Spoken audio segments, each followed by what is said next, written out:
Good evening students. तो आज हम चैप्टर फर्स्ट की बात कर रहे हैं जो हमारा है एक्सेप्शन हैंडलिंग इन पाइथन। ये हमारा एनसीईआरटी बुक का फर्स्ट चैप्टर है और इसके अंदर हमारे ये वाले टॉपिक्स दे रखे हैं। सबसे पहले हमारा इंट्रोडक्शन पार्ट दे रखा है एक्सेप्शन हैंडलिंग का। उसके बाद में हमें सिंटैक्स एरर के बारे में बता रखा है। उसके बाद में एक्सेप्शन हैंडलिंग एक्सेप्शन के बारे में बता रखा है। फिर बिल्ट इन एक्सेप्शंस के बारे में बता रखा है और फिर राइज इन एक्सेप्शंस के बारे में बता रखा है।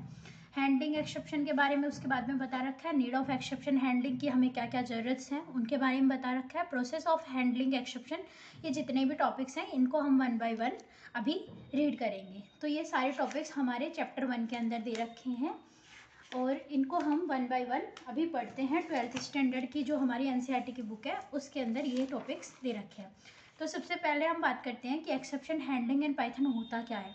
The program are generated unexpected output और बिहेव एबनॉर्मली। मतलब बेसिकली जब भी हमारा जो प्रोग्राम है उसके अंदर अनएक्सपेक्टेड आउटपुट आ जाना या फिर हमारा जो रन टाइम पे जो भी हमारा प्रोग्राम हो रहा है एग्जीक्यूट, उसके टाइम पे बीच में किसी भी टाइप की प्रॉब्लम क्रिएट होने को ही हम क्या बोलते हैं, एक्सेप्शन बोलते हैं।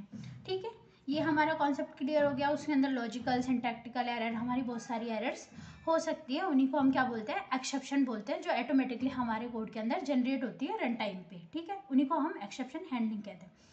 एक्सेप्शन हैंडलिंग हमारे चैप्टर का नाम है, उसी को हम एक्सेप्शंस कहते हैं। ठीक है, उसके बाद में हमारा है सिंटैक्स एरर।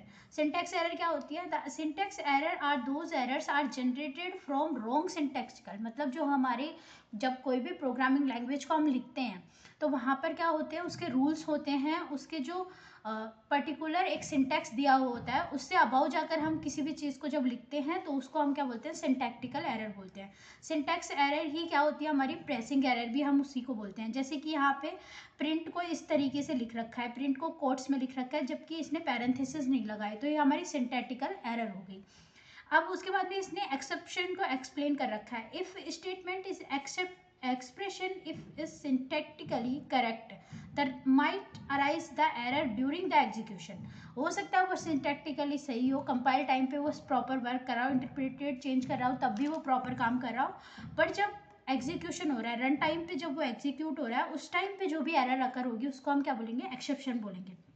फॉर एग्जाम्पल के लिए कि हम 10 डिवाइडेड बाई n दे रखा है, इफ़ अगर हमारी n की कंडीशन n इक्वल्स टू 0 हो जाता है तो ये हमारे लिए क्या कर सकता है, एक्सेप्शन क्रिएट कर सकता है प्रोग्राम के जिस टाइम पे हमारा प्रोग्राम रन हो रहा है या एग्जीक्यूट हो रहा है उस टाइम पे। अब हमारे यहाँ पे 10th के अंदर एक टॉपिक और दे रखा है, built in exceptions. Built in exceptions वो होती हैं जहाँ पे प्री डिफाइंड कुछ एक्सेप्शंस के नाम दे रखे हैं हमें, जिनको किसी पर्टिकुलर फंक्शनलिटी के बिहाव पे डिफाइन कर रखा है। तो इसके अंदर सबसे पहले दे रखी है सिंटैक्टिकल एरर, जो हमने अभी पढ़ा कि सिंटैक्स के अंदर कोई भी एरर अकर हो गई है तो वो हमारी सिंटैक्टिकल एरर हो गई। वैल्यू एरर, जिसके अंदर हमारी जो भी वैल्यू से रिलेटेड कोई भी एरर हो गई उसकी बात हो रही है। आईओ यानी इनपुट आउटपुट के बीच में कोई भी एरर अकर हो रही है तो वो हमारी value input output value error के अंदर आ गई। कीबोर्ड इंटरप्रेटेड, जहाँ पर हमारा कीबोर्ड से कोई भी आंसर हम दे रहे हैं तो वहाँ के बीच में वो स्टॉप हो जाता है, देन उसको इनपुट मिलेगा, देन उसके बाद में ही वो हमें आउटपुट देगा। इम्पोर्टेड एरर्स, मतलब जब हम किसी भी पैकेज को इंपोर्ट कर रहे हैं उस टाइम पे कोई एरर अकर हो गई, वो वाली एरर्स। जीरो डिवीजन एरर, जो हमने अभी अभी देखी कि जीरो से डिवाइड करते हैं हम किसी भी नंबर को, तो उस टाइम पे जो एरर होगी। इंडेक्स एरर, जहाँ पे हमारी इंडेक्स बाउंड हो जाती है, यानी कि हम पर्टिकुलर एक रेंज बना दी, उसी के बाहर जाकर जब हम हमारे डेटा को इंसर्ट करने की कोशिश करते हैं तो वहाँ पे इस तरीके की एरर्स अकर होती हैं। तो ये हमारी एरर्स के टाइप्स दे रखे हैं। तो ये बिल्ट इन है, यानी ऑलरेडी हमारी जो लैंग्वेज है उसके अंदर हमने इसे डिफाइन कर रखा है। अब रेज इन एक्सेप्शंस। अब रेज इन एक्सेप्शन एक ऐसा टॉपिक है जिसमें अंदर क्या करते हैं, जो भी प्रोग्रामर होता है वो फोर्सफुली एक्सेप्शन को अराइज करने की कोशिश करता है ताकि वो चेक कर पाए कि हमारा जो ब्लॉक ऑफ कोड है वो एग्जीक्यूट होते टाइम कोई भी एरर अराइज करेगा या फिर नहीं करेगा, या फिर मतलब जब भी तो किस तरीके से वो उसे हैंडल करेगा, उसके बारे में ये रेज एक्सेप्शन वाला टॉपिक दे रखा है। तो इसके अंदर दो टॉपिक्स दे रखे हैं हमारे पास, सेट्स एक्सेप्शन और रेज एक्सेप्शन। तो जो रेज स्टेटमेंट एक्सेप्शन है उसके अंदर क्या होता है ये थ्रो करता है एक्सेप्शन को, ठीक है। इसके अंदर कैसे, जैसे अलग अलग टाइप के जो ऑप्शंस आर्गुमेंट है वो एक्सेप्शन को थ्रो करेगा। और इसके अंदर क्या करते हैं हम, असेट्स वाले के अंदर जो प्रोग्राम कोड है, एक्सप्रेशन किसके ऊपर डिपेंड होगा, हमारे प्रोग्रामर के ऊपर एक्सेप्शंस का वो दे रखा होगा। जैसे असेट्स एक्सेप्शन आर्ग्यूमेंट्स यहाँ पे पास होंगे। अब जो लास्ट टॉपिक है, अभी तक हमने पढ़ा कि एरर्स क्या है, एक्सेप्शंस क्या है, एक्सेप्शंस प्री डिफाइंड भी होती हैं। अब जब हम एक्सेप्शंस की बात कर रहे हैं तो ये रन टाइम पे हमारा जो एग्जीक्यूशन हो रहा है प्रोग्राम का, उसके बीच में हमारा जो एग्जीक्यूशन है उसको रोक देगा। तो अब इसके अंदर हमारे 3-4 टॉपिक्स दे रखे थे। एक्सेप्शन हैंडलिंग, अब सबसे पहले हम एक्सेप्शन को हैंडल कैसे करेंगे, या फिर एक्सेप्शन हैंडलिंग होता क्या है बेसिकली। जब हमारे बीच में वो प्रोग्राम रुक जाएगा तो हमारे जो फर्दर आगे होने वाले जो एग्जीक्यूशंस है वो भी रुक जाएंगे। तो हमें क्या है, प्रोग्राम बीच में रुकना नहीं चाहिए भाई। उस चीज़ का अगर कोई एरर एग्जीक्यूशन रन टाइम पे अगर अराइव हो गई है तो उसको वो स्किप कर दे और बाकी जो सिक्वेंशियल ऑर्डर में जो प्रोग्राम चल रहा है उसे चलने दे। ये हमारा एक्सेप्शन हैंडलिंग का कॉन्सेप्ट है।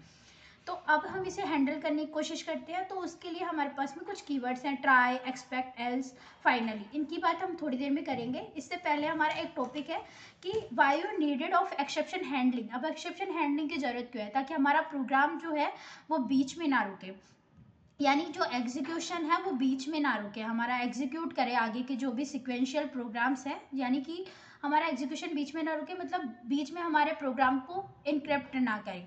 उसके बाद में हमारे दे रखा है प्रोसेस ऑफ हैंडलिंग एक्सेप्शन, किस तरीके से हमारी प्रोसेस हैंडल होगी। ये फाइनली कीवर्ड्स की, इनके बारे में हम अभी बात करते हैं। उससे पहले मैं फ्लो चार्ट के थ्रू आपको ये समझाती हूँ कि एक्सेप्शन हैंडलिंग काम कैसे करता है। सबसे पहले हम प्रोग्राम में जाएंगे, वहाँ पे हम जो भी हमारी एरर है उसको अनकाउंट करेंगे, यानी कि फाउंड करेंगे। अगर जैसे ही हमारे उस प्रोग्राम के अंदर एरर अकर हो जाती है, एक्सेप्शन हमें फाइंड हो गया, क्रिएट हो गया, राइज हो गया है, यानी अब वो क्या हो गया, जनरेट हो गया, तो यहाँ पे हमारा जो एक्सेप्शन थ्रो करेगा, ठीक है। Run time system search the exception handler current method. अब क्या हो रहा है, यहाँ पे हमने एक्सेप्शन का एक कोड लगाया है जिसके अंदर हम फाइंड करेंगे कि हमारी एक्सेप्शन आ रही है।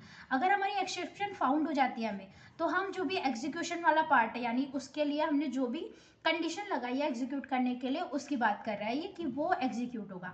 अगर नोट फाउंड होता है तो जो भी हमारा सिक्वेंशियल ऑर्डर में जो भी हमारा प्रोग्राम था वो फर्दर काम करेगा और टर्मिनेट हो जाएगा। अब इसके बाद में जो हमारा टॉपिक आता है वो क्या आता है कि किस तरीके से हम हैंडल करेंगे, तो उसको हम कोड पॉइंट ऑफ व्यू से देखते हैं। इसके लिए हमारे पास में पाइथन के अंदर 4 कीवर्ड्स हैं। सबसे पहले ट्राई कीवर्ड। ट्राई कीवर्ड क्या होता है, जिस भी कोड के अंदर हमें रिस्क लग रहा है, यानी कि ये जो कोड है वो किसी भी टाइप से एरर जनरेट कर सकता है, तो उसको हम किस में डालेंगे, ट्राई ब्लॉक में। एक्सपेक्ट ब्लॉक में जब हमारी जो एरर है वो अकर हो चुकी है तो उस टाइम पे हमें क्या आउटपुट शो करना है उसको हम एक्सपेक्टेड ब्लॉक में डालेंगे। एल्स, अगर हमारी कोई भी एरर अकर नहीं हुई है, एक्सेप्शन अराइव भी नहीं हुई है, उसके कंडीशन में कौन सा कोड एग्जीक्यूट होगा, एल्स वाला। और फाइनली वाला जो भी, मतलब अगर हमें कोई भी कोड एग्जीक्यूशन करवाना ही करवाना है हमारे ट्राई ब्लॉक के बाद में, तो वो फाइनली में हम डालेंगे। फाइनली ब्लॉक हमेशा ऑलवेज एग्जीक्यूट होगा ही होगा। तो अब ये हमारा कोड वाला पार्ट दे रखा है। इसके अंदर हमारे क्या दे रखा है, एन डिवाइडेड बाई जीरो। हमारा एन जो है वो डिवाइडेड बाई, यानी यहाँ पे हमारी एरर अकर होने के चांसेस है क्योंकि एन हमारा जीरो हो सकता है, इस वजह से। अब इसने क्या डाला, जीरो एरर। अब ये वाला एग्जीक्यूशन आएगा, तो क्योंकि हमारा जीरो से डिवाइड नहीं हो पा रहा है तो ये वाला कोड एग्जीक्यूट करेगा। अगर ये वाला कोड एग्जीक्यूट नहीं करता तो ये वाली चेक करता कि ये वाला जो एक्सेप्शन है वो तो अराइव नहीं हुआ है। अगर ये दोनों कंडीशंस फॉल्स हो जाती है तो हमारा एल्स ब्लॉक काम करेगा और फाइनली हमारा हमेशा एग्जीक्यूट होगा ही होगा। तो ये था हमारा फर्स्ट चैप्टर। आज हमने फर्स्ट चैप्टर के जितने भी कॉन्सेप्ट्स थे उनको पढ़ लिया है। आगे हम नए टॉपिक यानी सेकंड चैप्टर के बारे में बात करेंगे। तो मेरे चैनल को लाइक करें, सब्सक्राइब करें और इसको कंटिन्यू करते रहें। और ये जितने भी नोट्स हैं मैं आपको PDF फॉर्मेट में नीचे लिंक आपको दे दूँगी।